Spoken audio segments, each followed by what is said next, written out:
Learning is being here. These words resonate through the halls of the newly revived Nalanda University, nestled beside the Rajgir Hills in Bihar, India.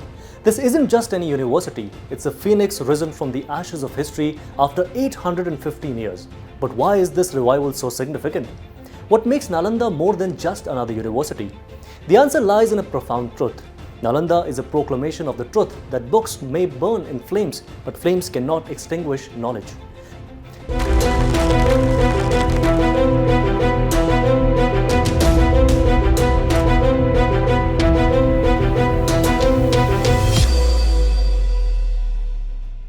This powerful statement captures the indomitable spirit of learning that Nalanda represents.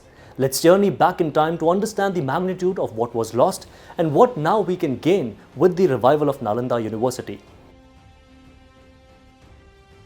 The history of Nalanda goes way back to the 1st century AD, when it was first identified as a pilgrimage destination along with the linkage with the Buddha. Two of his chief disciples, Sariputra and Mogagalan, came from this area. Nalanda was also the center of art production, influencing the arts of all Asian Buddhist countries.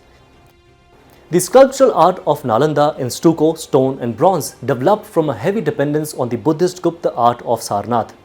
By the 9th century, a synthesis occurred between the Sarnath Gupta idiom, the local Bihar tradition, and that of central India, leading to the formation of the Nalanda school of sculpture. Nalanda art is known for its high-quality workmanship, ordered appearance, three-dimensional forms, detailed back slabs, and delicate ornamentations. The Nalanda bronzes dating back from 7th to 12th century are a significant collection of Pala period metal sculptures from eastern India. The sculptures initially depicted Buddhist deities of the Mahayana Pantheon, such as standing Buddhas, Bodhisattvas, and Nagarjuna.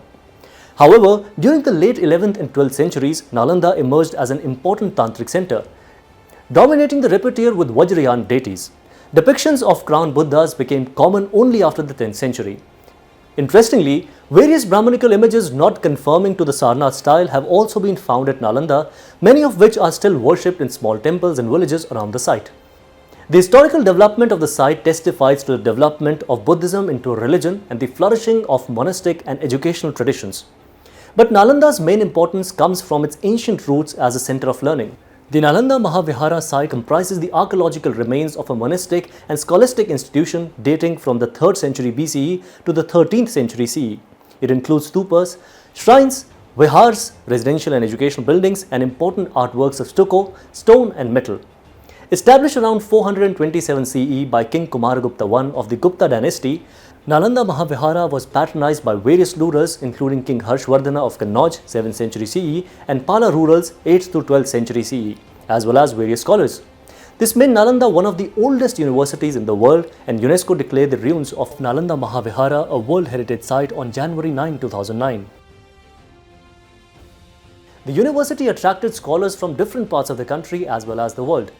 The Chinese scholars I King and Xuanzang visited Nalanda in the 7th century CE. They have given vivid accounts of Nalanda. They have noted that as many as 100 discourses happened on a daily basis in a variety of disciplines through the methods of debate and discussions. Xuanzang, the famous pilgrim from China, came here and studied and taught for 5 years in the 7th century AD. He described Nalanda as follows: "The teachers are men of the highest ability and talent. They follow the teachings of the Buddha in all sincerity. The rules of monastery are strict and everyone has to follow them. Discussions are held throughout the day, and the old, the young mutually help one another. Learned men from different cities come here to settle their doubts. The gatekeeper asks new entrants difficult questions. They are allowed to enter only after they have been able to answer these. 7 or 8 out of every 10 are not able to answer." The courses of study offered by Nalanda University covered a wide range, almost the entire circle of knowledge then available. Students at Nalanda studied the Vedas and were also trained in fine arts, medicine, mathematics, astronomy, politics, and the art of warfare. This wasn't just big, it was comprehensive.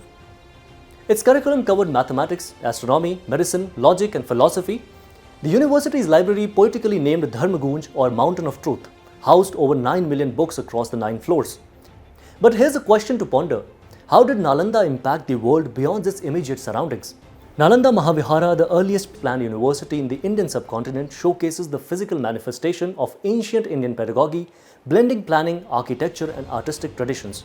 Moreover, the university often sent some of its great scholars and teachers to countries like China, Korea, Japan, Indonesia, and Sri Lanka to spread Buddhist teachings and philosophy. This historic cultural exchange initiative helped expand and influence Buddhism across Asia. In addition, thematic and iconographic assimilation from major art centers with local practices is evident in Nalanda's art, with stucco influencing Thailand and metal art influencing the Himalayan archipelago, Nepal, Myanmar, and Tibet through scholars. Interestingly, it's believed that Aryabhatta, the renowned mathematician and inventor of zero, studied and taught at Nalanda. The university attracted scholars from the Indian subcontinent and beyond and received the patronage of local rulers and foreign kings for an unbroken period of 800 years. Students were admitted after rigorous evaluation only. At its peak, it boasted 2,000 teachers and 10,000 students from across Asia, a truly international institution in an age of limited travel and communication. Moreover, apart from teaching topics related to Buddhism, contemporary texts and philosophies, logic, grammar, science, and medicine were also part of the knowledge imparted at Nalanda. Earning the title of Medieval School of Discussion and Logic, Nalanda's scholars mastered the art and science of debate, developing it into a critical tool for higher learning. This made Nalanda a melting pot of cultures and ideas long before the term globalization was coined. But disaster also struck in 1193 CE, which resulted in the fall of this great university. Bakhtiyar Khilji, a Turkish general serving under Qutbuddin Aybak, led an attack that would change the course of history. The university was burned to the ground, its scholars killed, and its vast library set ablaze. It's said that fire burned for months, a haunting image of knowledge quite literally going up in smoke. He burned down nearly 9 million books and manuscripts in Nalanda during the attack. Can you imagine the loss? How many groundbreaking ideas, how many scientific theories, and how many philosophical insights were lost forever in those flames? The destruction of Nalanda University plunged India and arguably much of Asia into an intellectual dark age. For centuries, this loss was felt not just in India, but across the continent and beyond. The knowledge that could have benefited the entire world was lost in a single act of violence. While Khilji's attack was the most significant blow, other factors over the following centuries contributed to Nalanda's continued decline. These included shifting political landscapes and the decline of Buddhist dynasties that had traditionally supported Nalanda, leading to a decrease in patronage and funding. Additionally, the rise of other centers of learning such as Vikramshila and Udantapuri diverted some students and scholars away from Nalanda. It wasn't until about 6 centuries after Nalanda's decline that the site was rediscovered and reported by Sir Francis Buchanan in the early 19th century. This rediscovery sparked renewed interest in the ancient university and its historical significance. Subsequently, the Archaeological Survey of India conducted systematic excavations and consolidation work from 1915 to 1937 and again from 1974 to 1982. These efforts unearthed the remnants of this once great institution, revealing the extent of Nalanda's infrastructure, including its elaborate system of classrooms, dormitories, temples, and libraries, providing tangible evidence of its former grandeur. The long period between Nalanda's destruction and its rediscovery underscores both the devastating impact of its loss and the enduring power of its legacy. The excavations not only provided physical evidence of Nalanda's past glory, but also reignited interest in its revival, setting the stage for the ambitious project to re-establish Nalanda University in the 21st century. In 2006, Dr. APJ Abdul Kalam, then President of India, proposed a bold idea. Why don't we build a modern university in Bihar right next to the ancient Nalanda University? Let's invite countries from around the world, invite their students, and make a start to re-establish Nalanda University. In 2010, the Indian Parliament passed the Nalanda University Act, paving the way for its ambitious revival. The Act provided the legal framework for implementing the decisions made at the Second East Asia Summit in Philippines in 2007 and the Fourth East Asia Summit in Thailand in 2009. Countries across Asia, including the 16 member states of the East Asia Summit, threw their support behind the project.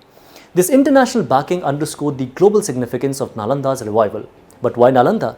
Why not build a completely new institution? Former President APJ Abdul Kalam also stated that Nalanda is still a brand in itself in the world of education. Those who know, those who study, those who are aware of history, when they hear the name Nalanda University, respect comes to their mind. This statement symbolizes the historical and cultural significance of Nalanda University, which highlights the importance of its revival. Finally, on June 19, 2024, history was made. Prime Minister of India inaugurated the new campus of Nalanda University near Rajgir, Bihar. This wasn't just a ceremony, it was the culmination of a dream nearly 2 decades in the making. The Prime Minister planted a sapling of the Bodhi tree, an enduring symbol of Buddhist heritage and Indian spirituality, marking a new chapter in Nalanda's storied history.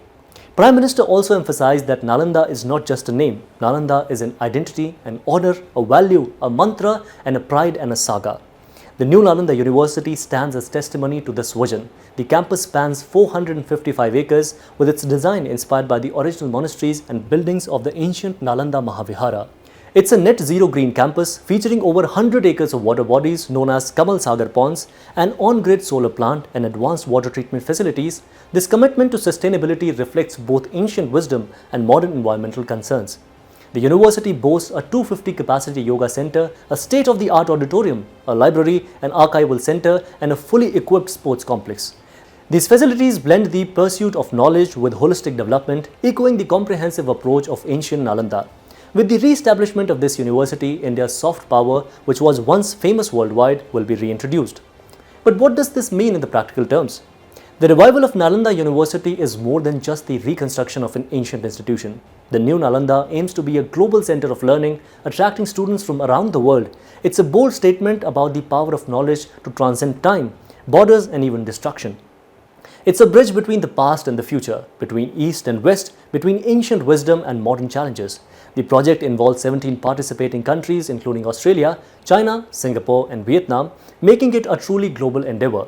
This international collaboration reflects Nalanda's historical role as a center of global learning and its potential to foster cross-cultural understanding in the modern world. As Giorgio, a former chancellor of the revived Nalanda University, put it, Nalanda is an icon of the Asian Renaissance in the 21st century. It should be the center of civilizational dialogue and interfaith understanding as it once was. This vision of Nalanda as a bridge between cultures and faiths is more relevant than ever in our interconnected yet often divided world. India's foreign minister also emphasized the importance of such institutions, stating education, training and capacity building are the most effective ways of promoting international understanding. He also highlighted Nalanda's role in India's Act East policy, underlining the university's potential to strengthen ties across Asia. Professor Arvind Panagraya, the current chancellor, outlines the university's ambitious goals. The goal in the years to come is to continue building a first-rate faculty who are and will be known for their scholarship and will attract first-rate students from around the world, especially the Nalanda partner countries. This focus on academic excellence and global outreach echoes the ethos of the ancient Nalanda. The university offers postgraduate and doctoral programs in Buddhist studies, philosophy and comparative religions, languages and literature, ecology and environmental studies, sustainable development and environment, and international relations and peace studies.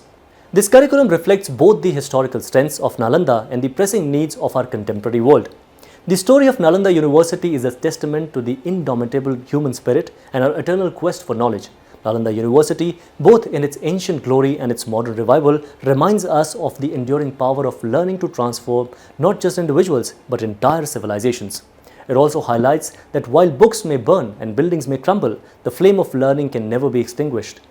As we look to the future, may we all carry a spark of Nalanda's spirit within us, ever curious, ever learning, ever growing. In doing so, we honor the legacy of those ancient scholars and contribute to building a more enlightened, interconnected world.